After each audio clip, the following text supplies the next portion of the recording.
ইসলামী bank news top 10। সরকারের সাফল্য ব্যর্থতা নির্ভর করছে আইনশৃঙ্খলা পরিস্থিতির উপর বলেছেন প্রধান উপদেষ্টা। জেলায় জেলায় বাজার নিয়ন্ত্রণে জেলা প্রশাসকদের তাগিদ।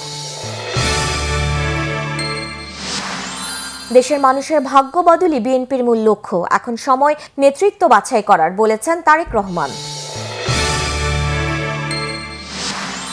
জাতীয় নির্বাচনের আগে স্থানীয় নির্বাচনের দাবি দুরভিসন্ধিমূলক বলে অভিযোগ করেছেন বিএনপি সিনিয়র যুগ্ম মহাসচিব রুহুল কবির রিজভী।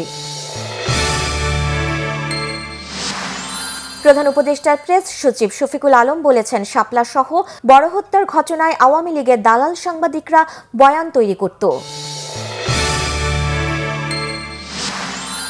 মিটারে না চালানোর এক দফা দাবিতে রাজধানীতে সিএনজি চালকদের অবরোধ বিক্ষোভ, সড়কে জনভোগান্তি।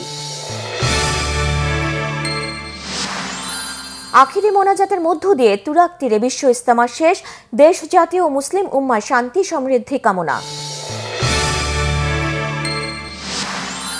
বকেয়া বেতনের দাবিতে আঞ্চলিক সড়ক অবরোধ করে আশুলিয়ায় পোশাক কারখানা শ্রমিকদের বিক্ষোভ।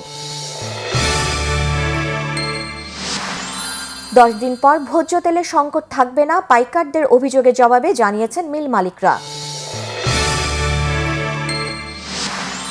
মোদি ট্রাম্প বৈঠকের 24 ঘন্টা না পেরোতেই যুক্তরাষ্ট্র থেকে আবার ভারতীয় অভিবাসীদের বিতরণ, হাত পা বেঁধে পৌঁছানো হলো অমৃতসর বিমানবন্দরে। মেজর লিগ টি-20 ক্রিকেটও দল হারিয়েছেন Shakib, Los Angeles Knight Riders ছেড়ে দিয়েছে তাকে।